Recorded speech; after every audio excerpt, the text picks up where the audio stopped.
Hi guys. I don't really have any Twitter followers here in Colorado because everyone here actually uses Facebook. They're not cool like us native Californians, that know how to use Twitter and have more or less abandoned Facebook almost entirely for Twitter. But yeah, once again, like I have some friends here, but like I'm not really established here in Colorado. Maybe a little more after tonight, but I definitely feel more at home in California. I have a lot of people I care about in California that hopefully care about me too. I wanted to brag. I actually want to brag tonight about the win that we had tonight, the amazing victory that we had on behalf of the entire Bernie Sanders campaign in Colorado tonight, and to other extents, Michigan and wherever else he's winning right now. I haven't exactly had the chance to look at the polls. I know that the caucus precincts are still submitting their locations now.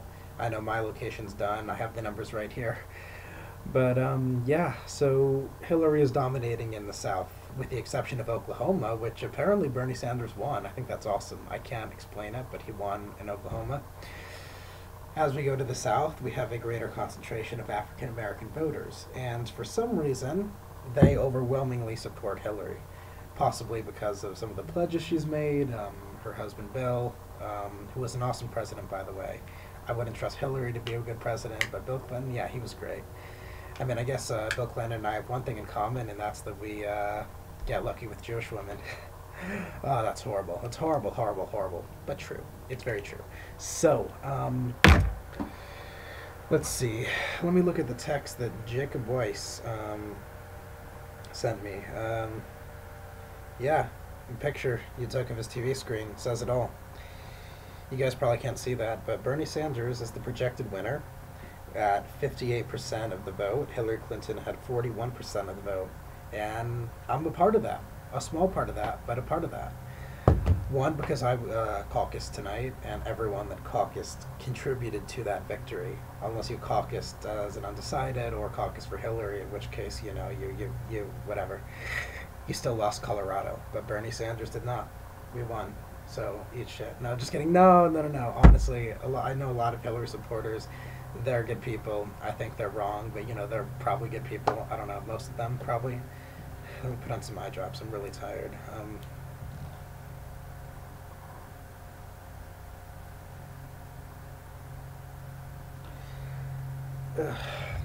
So yeah, I ran Precinct 329, House District 53.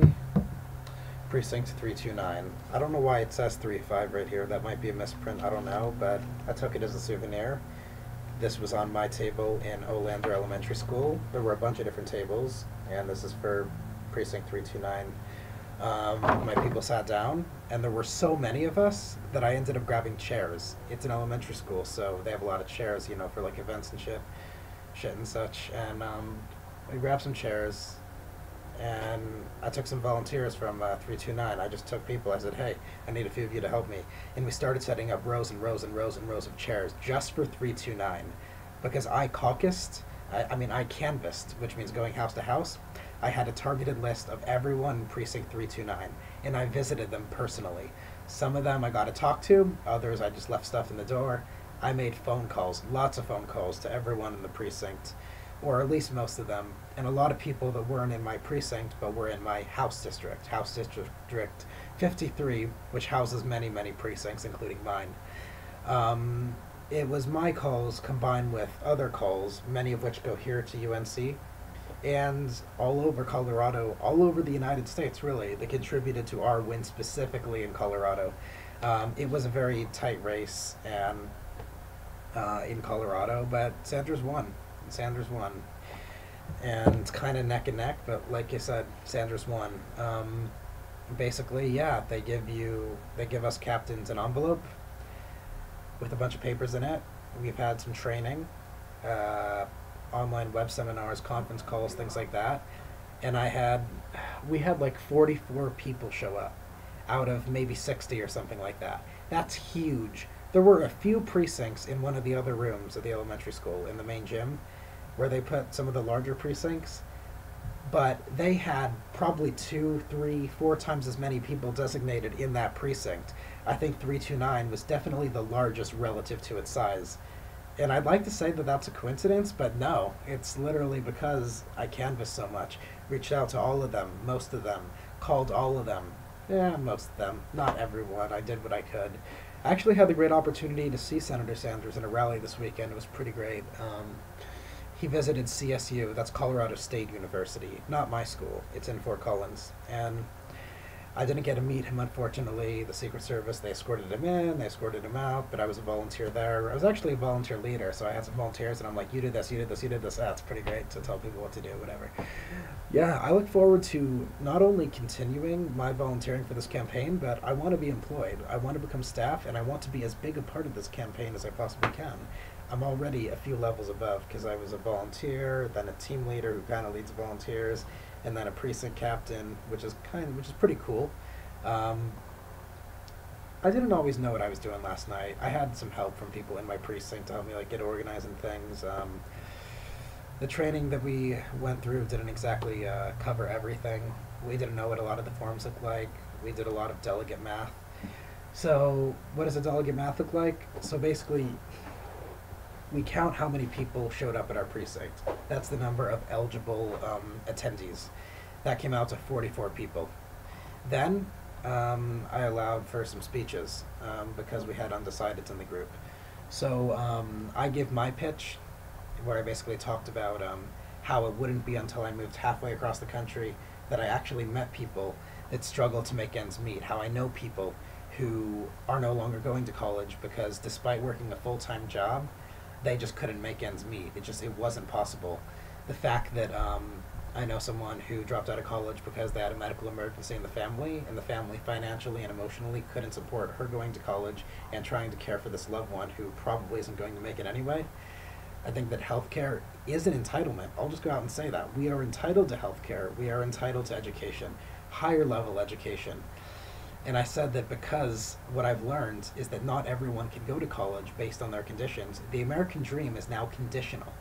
And having a conditional American dream is like being a little bit pregnant. You can't be a little bit pregnant. You're pregnant, you're not pregnant. You're not pregnant, you're pregnant.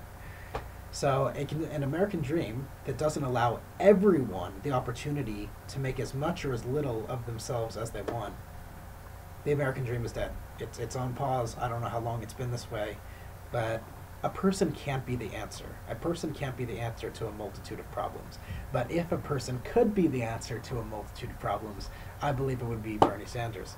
Bernie Sanders is going to take the flow of money away from the 1% and allow all of us to have our tuition paid for, and all of our health care will be very, very affordable. It won't be free. Tuition will be free, but health care will be affordable, will be on par with the likes of Switzerland and other developed countries that have sort of figured this system out. It's about time that we provide health care for our people. It is a right. It is a right. I don't care what the Republicans say. We are entitled to education. We are entitled to health care. And I want to continue and escalate my involvement in this campaign. I played a pretty good role in helping Colorado win this caucus. Precinct 329 has spoken. Hillary would have won in 329 if it weren't for the people that I brought to the precinct. Obviously, I didn't dramatically affect the percentages, but it's the combined efforts. People like me, people that have worked harder than me, hard to believe, and those that have worked almost as hard as me, probably most volunteers, have come together, and we made this. I remember when Hillary had I think it was a 50-point lead in Colorado. That was a month ago. Not anymore. We did it. We did it. Bernie doesn't take money from billionaires, okay?